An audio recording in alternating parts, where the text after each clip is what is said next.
At 4:23 a.m. on August 13, 1959, Private Nguyen Van Thanh crouched in the darkness at the base of a limestone cliff near Riep, watching the first supply convoy of what would become the most important military infrastructure of the 20th century emerge from the jungle.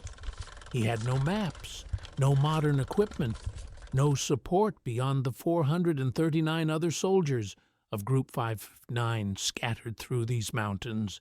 In his pack, 20 pounds of ammunition, a week's worth of rice, and a notebook where he'd sketched what no American intelligence analyst would believe for another 6 years. A secret highway system that would stretch 12,000 miles through 3 countries and move 2 million soldiers to war. The official doctrine said it couldn't be done. Build a supply route through triple canopy jungle, across mountains that rose 8,000 feet, through territory controlled by enemies, all while being bombed by the most powerful air force in human history. The planning committees in Hanoi had calculated the impossibility. Every military textbook declared that logistics through such terrain were unfeasible. But military doctrine doesn't account for what happens when a 22-year-old farmer from Nha An province decides that the path to liberation runs straight through the places where paths shouldn't exist. Thanh pulled his notebook from his pack and added another line to his map. The route was taking shape, one footpath at a time, one impossible mile after another. In the next 16 years, that hand-drawn network would become what the United States National Security Agency would later call one of the great military engineering achievements of the 20th century. It would defeat the heaviest bombing campaign in history. It would transport more tonnage than the entire Berlin airlift. And it would be built primarily by soldiers who'd never seen a bulldozer and teenage girls who volunteered to fill bomb craters under napalm strikes. But on that August morning in 1959, none of that existed yet. Just Thanh and his comrades, the mountain, and the conviction that they could carve a road through the impossible. Nguyen Van Thanh grew up in a village 30 kilometers west of Vinh, where his family had farmed the same 6 acres for 11 generations, rice paddies in the wet season, vegetables in the dry season, a water buffalo that was older than Than's youngest sister. His father had fought the French in the First Indochina War, part of the Vietnamese units that moved supplies through these same mountains in the early 1950s. The old man never talked about the war, except to say that mountains remember paths even when men forget them. Thanh learned to read terrain the way other children learn to read books, the way water carved valleys, the way certain trees grew only on south-facing slopes, the way animal trails followed the easiest grades through difficult country. At 17, he could look at a ridgeline and know where a path could go, where it couldn't, and where it might go if you were willing to move enough earth. He enlisted in January 1959, 3 months after his 21st birthday. The recruiter had come to the village looking for men who knew mountains, who could navigate without compasses, who understood how to move through terrain that didn't want to be crossed. Thanh fit the description. So did his older brother Hai, who'd volunteered first. So did half the young men in the village, all sons of fathers who'd fought the French, all raised on stories of how the Viet Minh had won by being where the enemy thought they couldn't be. Basic training was 8 weeks at a camp near Thanh Hoa. They learned to shoot, though ammunition was scarce, so most practiced with wooden rifles. They learned to march, to dig, to live on rice and salt. They learned political theory, the importance of unification, the righteousness of their cause. But mostly they learned about Group 515, the new unit being formed for a special purpose. Nobody would say what the purpose was. only that it required men who could endure hardship, who could work without recognition, and who might not live to see the result of their labor. On May 19, 1959, Colonel Vo Bam assembled the unit for the first time. 440 soldiers, hand-picked from the PAVN 305th Brigade. Elite troops by any standard, though they looked more like farmers than soldiers. Many, like Than, came from mountain villages. Others were engineers, former railway workers, men who understood construction. A few were intellectuals, people who could read French maps and understand topography. Vo Bam was 42 years old, a veteran of the French War, a man whose face showed every year he'd spent in these mountains. He stood before them in a clearing near Vinh Linh and explained their mission with the kind of clarity that made impossible things sound inevitable.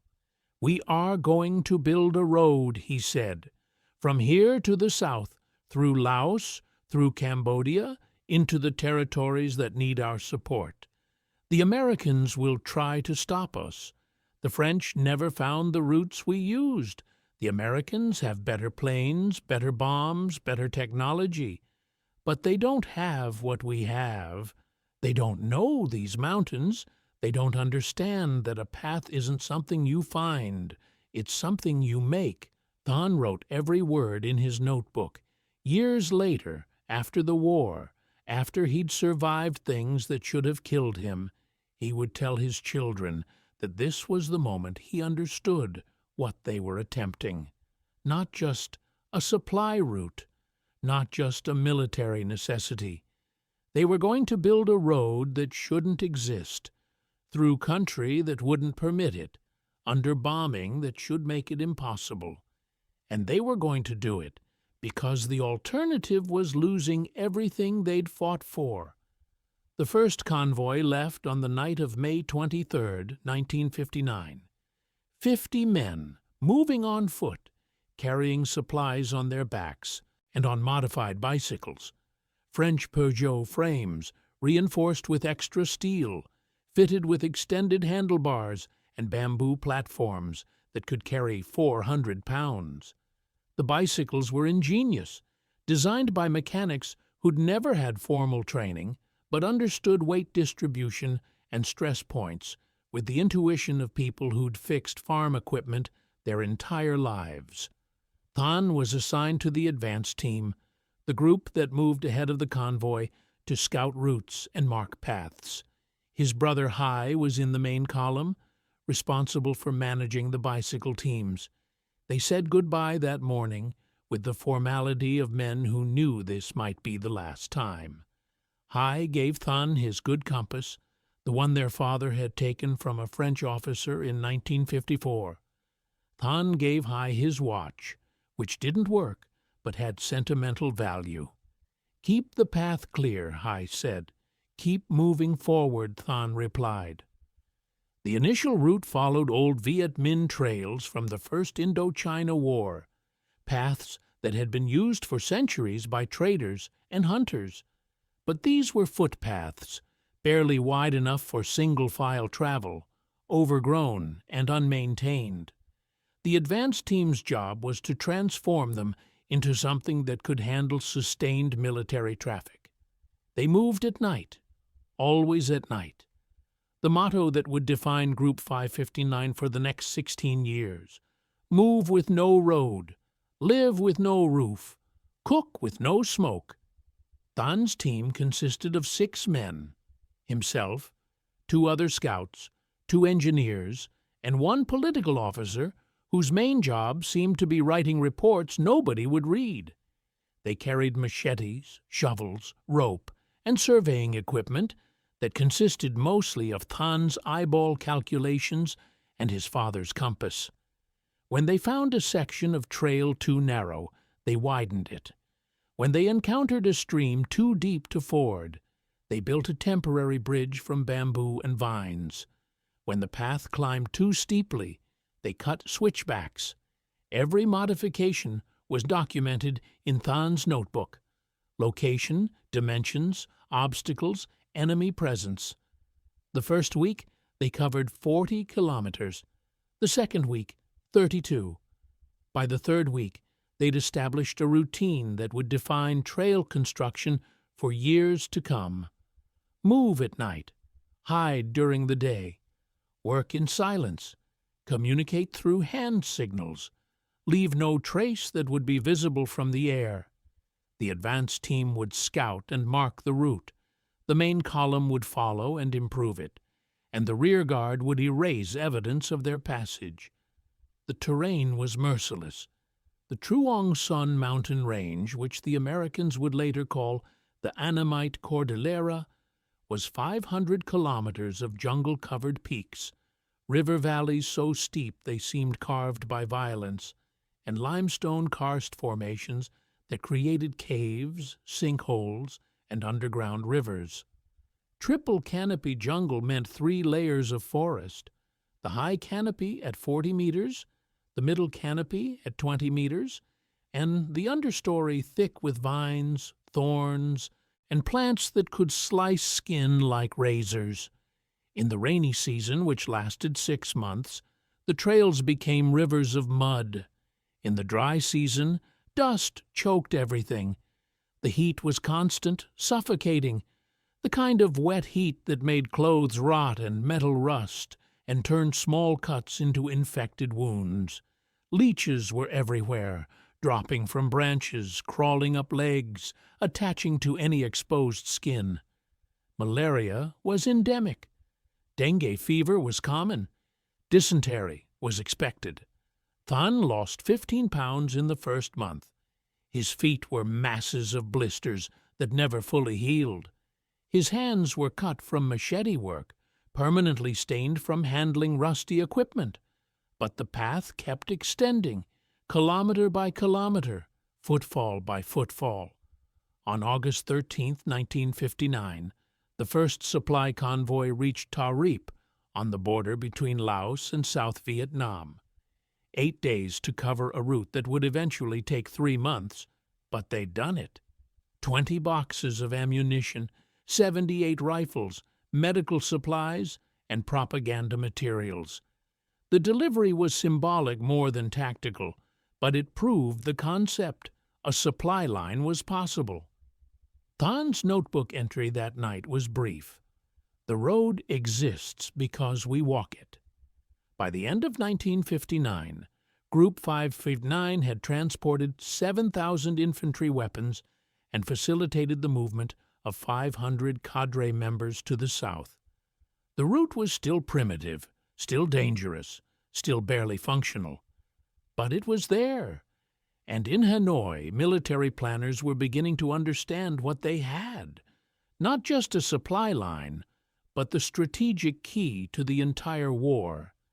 The Americans didn't know about the trail yet. Or rather, they knew something existed, but didn't grasp its scale or significance. U.S. intelligence in 1960 reported some movement through Laos, some supplies reaching the south through overland routes. The assessments treated it as a minor issue, a smuggling problem, nothing that required serious attention. This would prove to be one of the greatest intelligence failures of the war. The expansion began in earnest in 1960. Group 559 grew from 440 soldiers to over 6,000. The trail network extended deeper into Laos, following the western slopes of the Truong Son Mountains, where the jungle provided maximum concealment. Multiple parallel routes were established, so if one path was blocked or discovered, traffic could divert to alternates. The organization became more sophisticated. The trail was divided into sections, each managed by a unit called a bin tram, which functioned as a combination of logistics headquarters, way station, and security force. Bin trams were positioned 1 day's march apart, providing rest areas, food, medical care, and guides to the next station.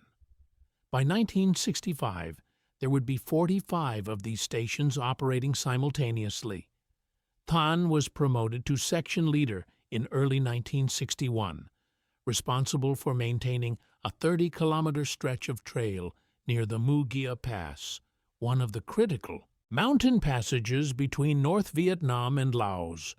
This was the main artery of the entire system, the choke point where most traffic passed. It was also where the American bombing would eventually concentrate with an intensity that defied comprehension. But in 1961, there was no bombing yet, just the work of maintaining a road that nature wanted to reclaim. Every rainfall washed out sections of path. Every dry season brought drought and dust that revealed the trail to aerial observation. Fallen trees had to be cleared. Bridges had to be rebuilt. Sections that became too visible had to be abandoned and new routes cut. The bicycle brigades became legendary. Young soldiers, many still teenagers, pushing these modified French Peugeots loaded with 400 to 500 pounds of supplies. They moved at night, in single file, sometimes in groups of 20 or 30 bikes. The lead rider would carry a small lamp, barely bright enough to see the path. The others would follow by instinct and feel, one hand on the bike, one hand touching the shoulder of the rider ahead. A cyclist could cover 30 kilometers in a night if the terrain was favorable, less than 10 if it wasn't. They would arrive at the next bin tram exhausted, sleep through the day hidden in underground bunkers, then move again the next night. A complete trip from north to south could take 3 months in the early years, reduced to 6 weeks by 1965, and eventually as little as 2 weeks when the trail became motorized. Than's brother Hai became a bicycle brigade leader, managing teams of 20 riders. He developed innovations that would spread throughout the entire system: bamboo springs attached to the bike frames to absorb shock on rough terrain, mud guards to protect supplies from water damage, and a system of rope harnesses that distributed weight more evenly. These modifications increased carrying capacity by 20% and reduced mechanical failures by half. The two brothers would see each other perhaps once every 2 months when Hai's brigade passed through Thane's section. They would share a meal, exchange news from home, and talk about the road they were building. Hai always carried letters from their village, news of their family, updates on who had enlisted, who had been killed, who had married. The letters were months old by the time they arrived, but they were connection to something beyond the endless forest and the perpetual work. In May 1963, Hai's bicycle brigade was ambushed by a Royal Lao Army patrol near Chapone.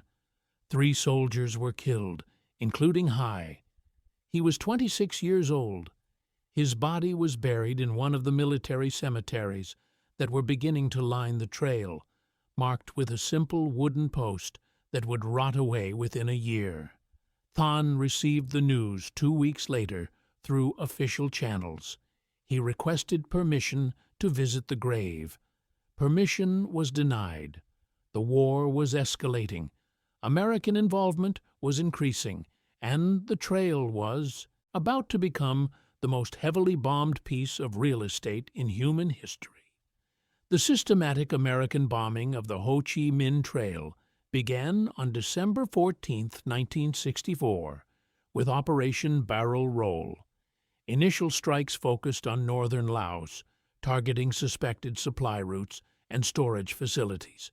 The tactics were experimental, the intelligence was limited, and the results were negligible.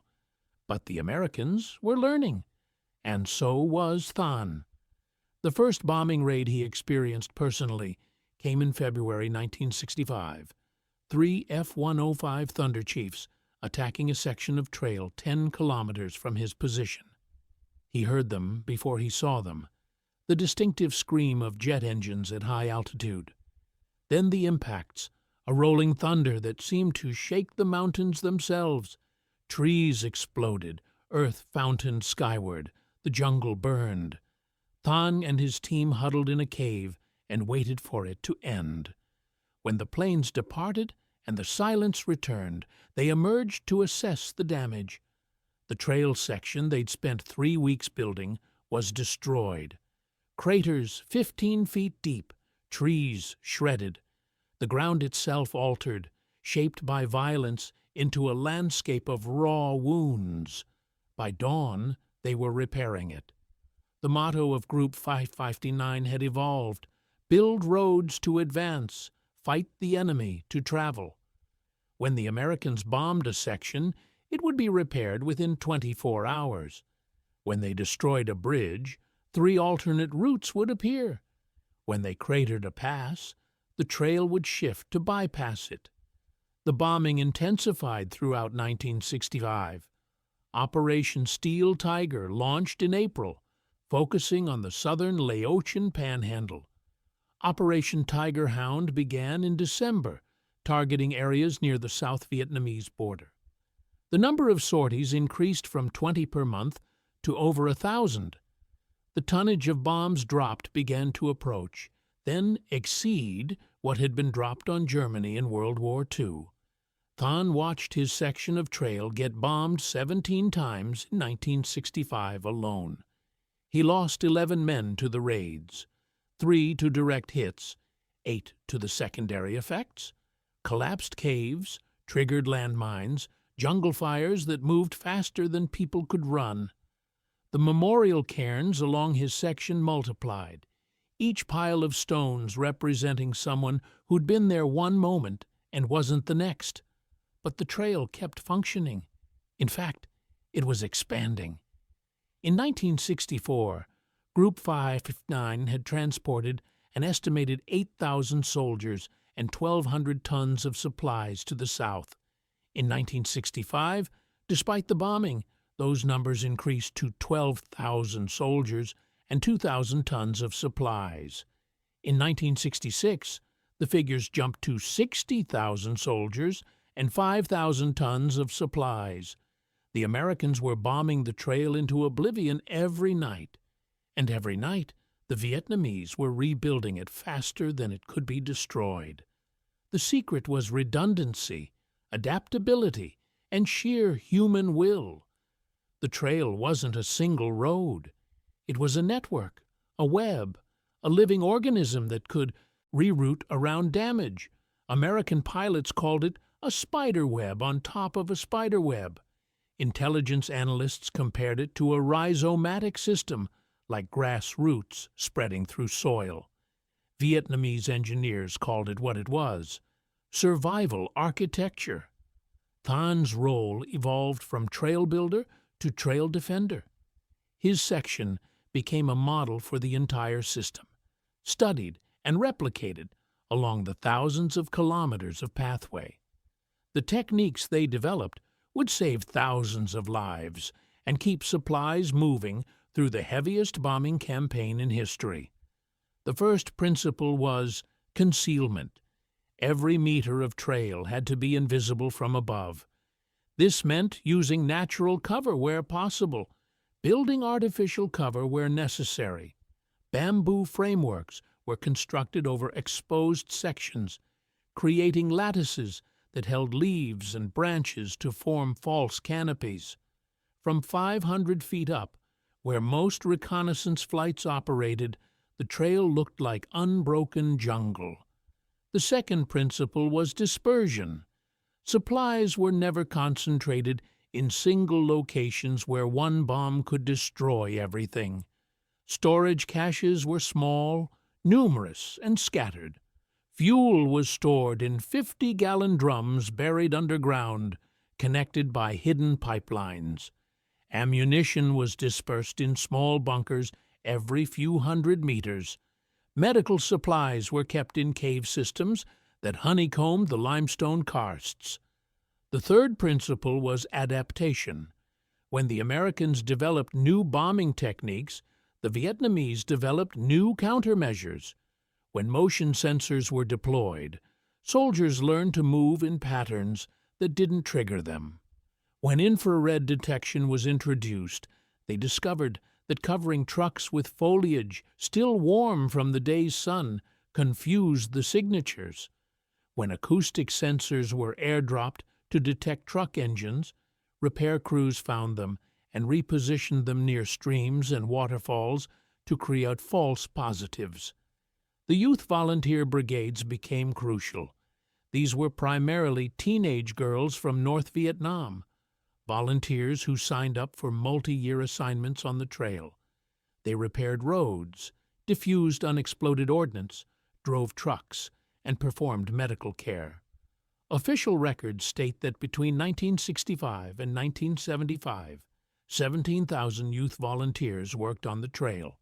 70 to 80% were women. Many were 15 or 16 years old when they arrived. Le Minh Cue was one of them.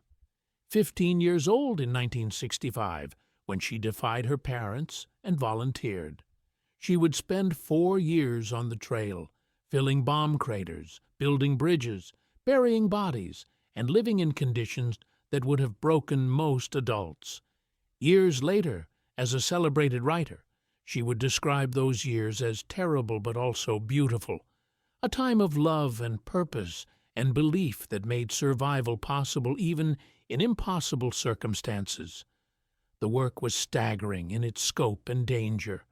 A typical bomb crater was 15 feet deep and 30 feet across. Filling it required moving tons of earth with hand tools. This had to be done at night, between bombing runs, often while more planes circled overhead. The repair crews worked in teams, communicating through whispers and hand signals, racing against dawn when visibility would make them targets. Thanh supervised teams of youth volunteers on his section. He was 28 years old in 1916, ancient by trail standards.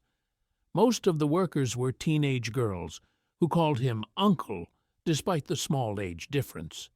He taught them how to spot unexploded ordnance, how to recognize the different types of American bombs by their fins and fuses, how to read craters to determine bomb size and type.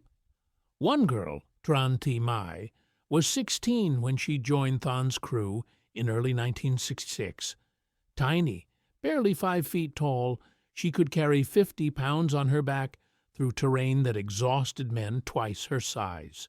She was a natural engineer, understanding intuitively how water would flow, where erosion would occur, how to build a bridge that would survive monsoon floods. In August 1966, Mai's team was repairing a section near the Mu Gia Pass when a delayed action bomb detonated. These were weapons designed to explode hours or days after being dropped, killing repair crews that thought the area was safe. Mai saw the bomb shift in the crater they were working in, recognized what was about to happen, and pushed 3 other workers clear before the explosion. She was killed instantly. She was 17 years old. Thanh helped bury her the next morning in the military cemetery at Mu Gia. He added her name to the notebook, where he kept records of everyone who'd worked his section. By 1966, that notebook had over 200 names. 47 of them were marked with a cross, indicating death. 23 were marked with a circle indicating missing, presumed dead. The rest were scattered somewhere along 12,000 miles of trail, building and fighting and dying in service to a cause they believed would unify their country. The American escalation continued. In November 1968, Operation Commando Hunt began, representing the most intensive phase of the aerial campaign against the trail. This was total war from the air. 500 sorties per day, B-52 bombers carpet bombing suspected supply routes, AC-130 Spectre gunships prowling at night with sensors that could detect truck engines from miles away. The tonnage was obscene. In 1969 alone, 433,000 tons of ordnance fell on Laos, most of it targeting the trail. That's more than was dropped on Japan during all of World War II. For every mile of trail, there were eventually over 100,000 bombs. Laos became the most heavily bombed country per capita in history, a record it still holds today. And yet the trail kept functioning. By 1968, Group 559 had evolved into something approaching a full military organization. The unit was redesignated as the Truong Son Army, with over 50,000 personnel. It included truck transportation regiments, engineer battalions, anti-aircraft artillery units, infantry divisions for security, and a complete logistical infrastructure of hospitals, supply depots, and command centers. The trail itself had become sophisticated beyond anything the Americans anticipated. By 1969, parts of it were paved roads capable of handling heavy trucks. An 8-inch fuel pipeline had been constructed, snaking through the jungle for thousands of kilometers, delivering diesel and gasoline directly to distribution points in the south.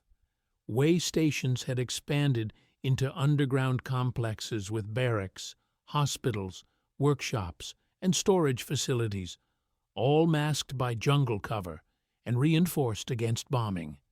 Thanh was promoted to Binh Tram commander in 1969, responsible for managing a major supply station near Chipon, the same area where his brother had died 6 years earlier.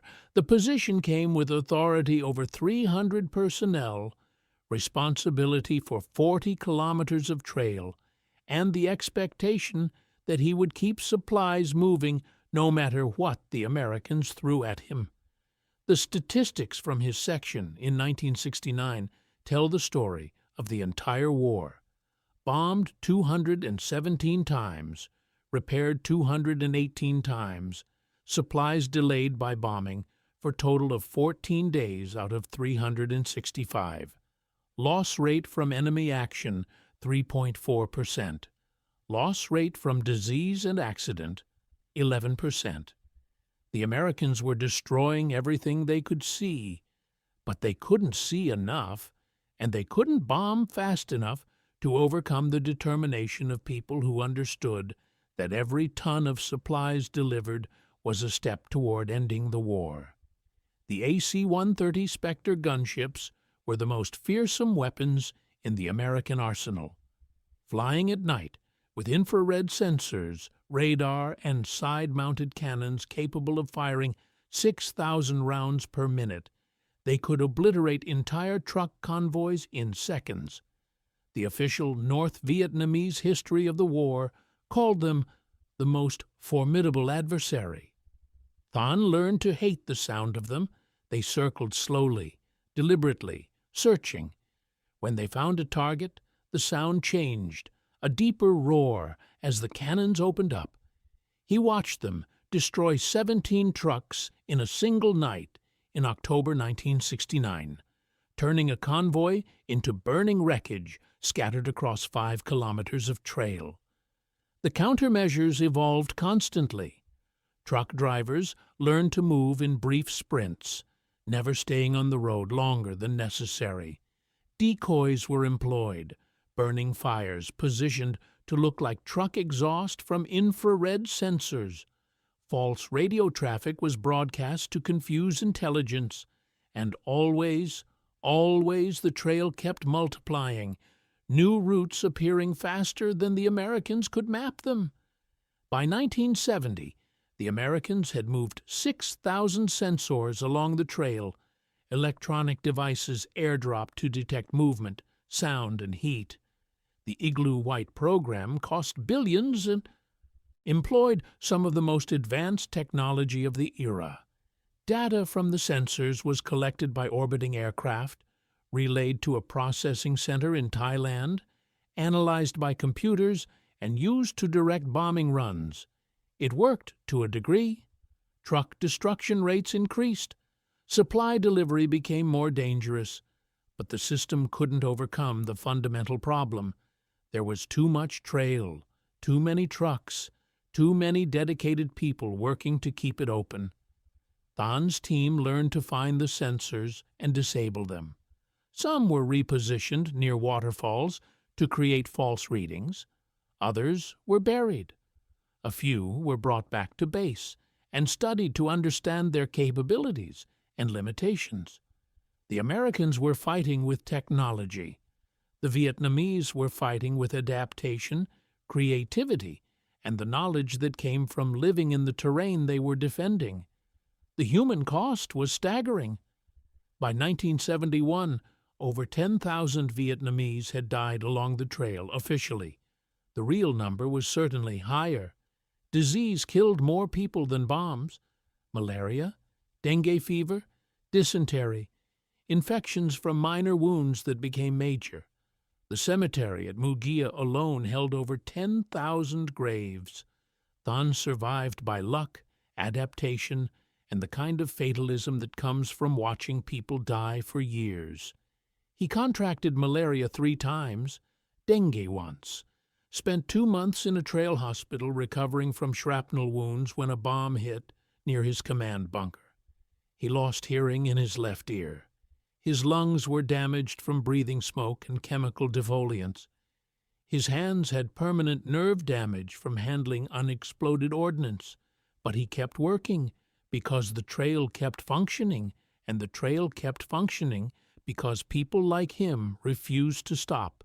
The American ground incursion came in February 1971, Operation Lam Son 719. 17,000 South Vietnamese troops, backed by American air power and artillery, invaded Laos with the explicit goal of cutting the Ho Chi Minh Trail permanently. The operation was supposed to last 3 months and permanently disrupt North Vietnamese logistics. It lasted 6 weeks and failed catastrophically.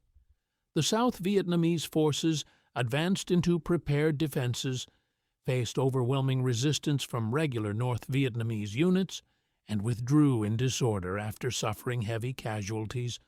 The trail was barely affected. Within days of the operation ending, traffic had returned to normal levels. Than's section wasn't directly involved in the fighting, but he spent weeks dealing with the aftermath, rerouting convoys around battle areas, helping evacuate wounded, repairing sections that had been damaged in the fighting. The experience confirmed what he'd believed for years. The Americans couldn't stop the trail with air power, and they couldn't stop it with ground forces because they couldn't put enough forces in enough places to cover a network that spanned thousands of miles through 3 countries. By 1972, the trail had essentially won. The Americans signed a peace agreement in January 1973, withdrawing their forces and ending their involvement in the war. The bombing stopped. The censors were abandoned. The massive aerial campaign that had consumed billions of dollars and dropped millions of tons of bombs ended without achieving its objective. The trail kept running. Thanh was discharged in November 1973 after 14 years of service. He was 36 years old. He looked 60. The trail had aged him in ways that went beyond physical damage, but he'd survived, which was more than could be said for most of the men and women he'd served with.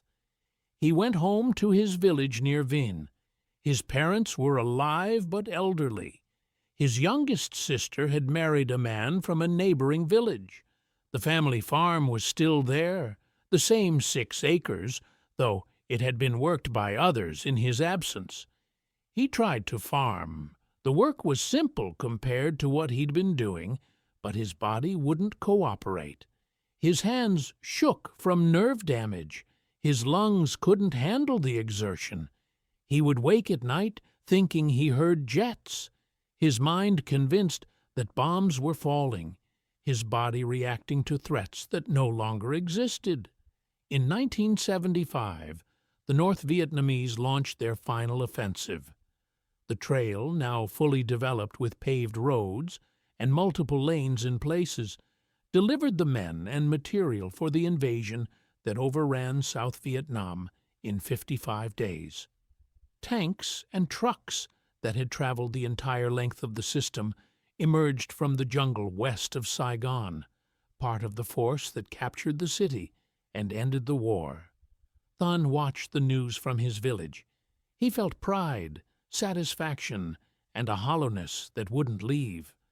The road he'd helped build had accomplished exactly what it was designed to do.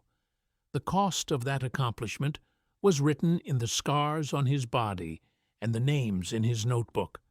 The official history of the war credits the Ho Chi Minh Trail with transporting over 2 million soldiers and 1.75 million tons of supplies between 1959 and 1975. These numbers are certainly low. The actual figures are unable, lost in the chaos of war and the secrecy that defined the entire operation. What's known is this: the Americans flew over 400,000 strike sorties against the trail. They dropped more than 2 million tons of bombs on Laos alone. They employed the most advanced technology of the era: sensors, computers, all-weather aircraft, laser-guided bombs. They spent billions of dollars and dedicated years of effort to shutting down one supply route. And they failed. The trail succeeded not because of technology or overwhelming force, but because of people who were willing to work impossible hours in impossible conditions for years to keep it open. People like Thanh, like his brother Hai, like Le Minh Quay and Tran Thi Mai, and 10,000 others whose names appear only in notebooks and cemetery registers. The Americans called it the Ho Chi Minh Trail. The Vietnamese called it Duong Truong Son, the Truong Son Strategic Supply Route. But to the people who built it and maintained it and died defending it, it was simply the road that ran through mountains that shouldn't be crossed, through jungle that shouldn't be penetrated, under bombing that should have made it impossible. It was the road that existed because people walked it, because they believed in it, because they refused to accept that it couldn't be done.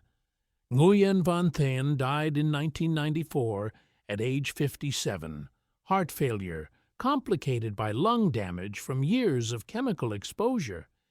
His obituary in the local paper mentioned his military service briefly. It didn't mention the trail, the 14 years he spent building it, or the brother he lost along the way. His notebook survived. 230 pages of hand-drawn maps, location notes, and names. His children donated it to a museum in Hanoi in 2003.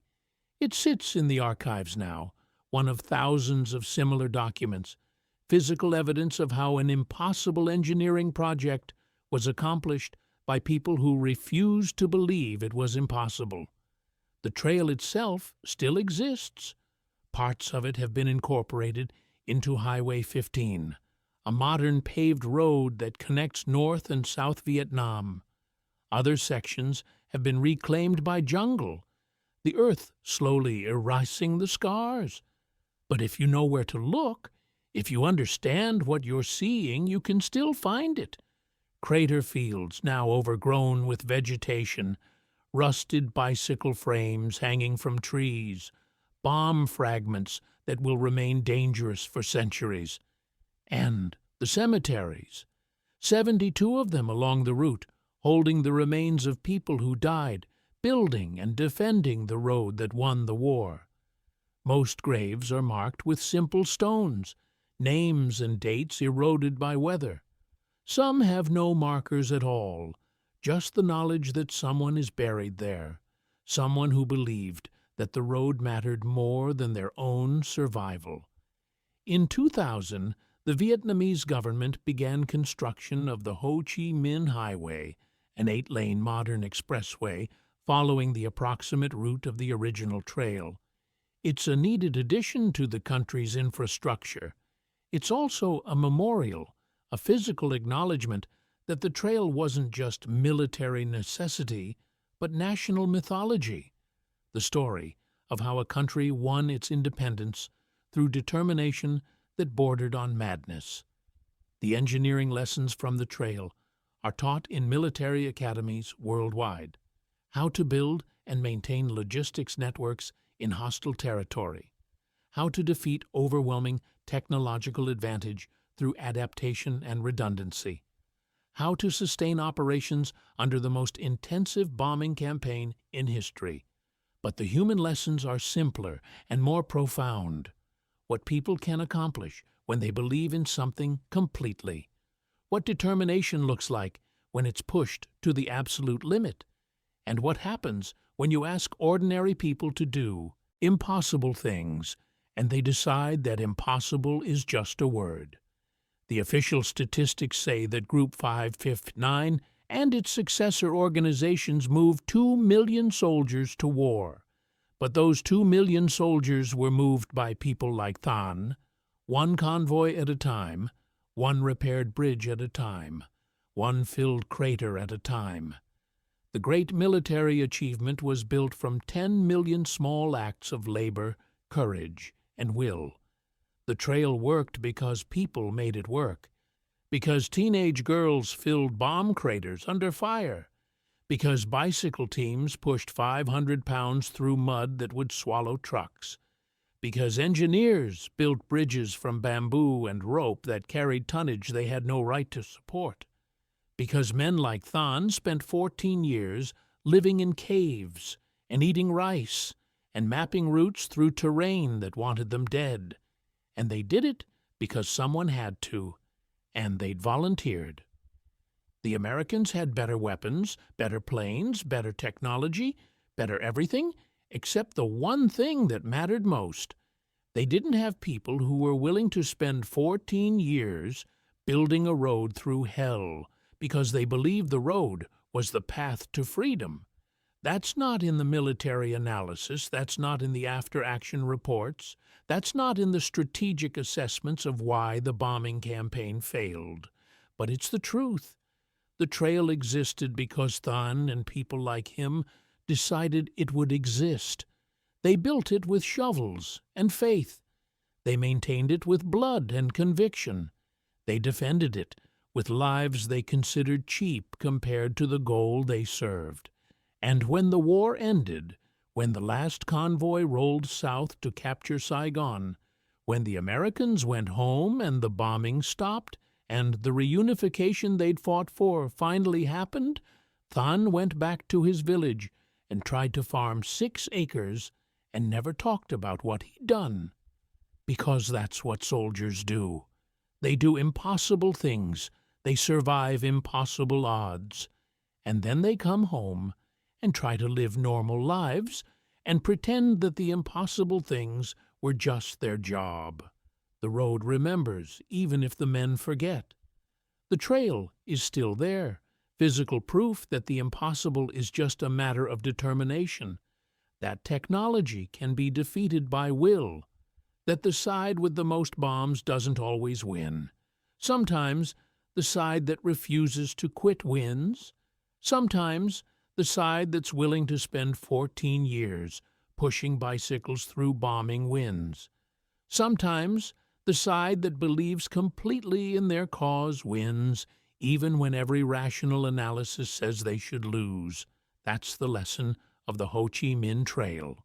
Not tactics or strategy or military science, but the simple truth that was written in Than's notebook on that first night in August 1959. The road exists because we walk it. Every kilometer built was a small victory. Every convoy delivered was progress. Every bridge rebuilt after bombing was defiance. And when you add up 10 million small victories over 14 years, you get something that looks like miracle but was actually just work. Hard work, dangerous work, work that killed thousands and broke thousands more. But it was work that won a war. And the people who did that work deserve to be remembered not as statistics or abstracts, but as individuals who made individual choices to do impossible things because they believed those impossible things needed doing. The trail was built by thousands of Thans, thousands of Mais, thousands of brothers who didn't come home, and sisters who spent their teenage years defusing bombs. Their names are in notebooks and cemetery stones and family memories. Their achievement is in the highway that now runs where they once walked, in the unified country they died to create, in the proof that determination can defeat technology and will can overcome force. That's the story the maps don't tell. That's the history that gets lost in casualty figures and tonnage statistics. But it's the truth about how wars are actually won, not by the side with the best weapons, but by the side that refuses to stop fighting until they've won or died trying. The Ho Chi Minh Trail succeeded because the people who built it and maintained it treated success as the only acceptable outcome. They adapted, they innovated, they suffered, they died, and they kept the road open because closing it was unthinkable. And in the end, the road they built was the road to victory.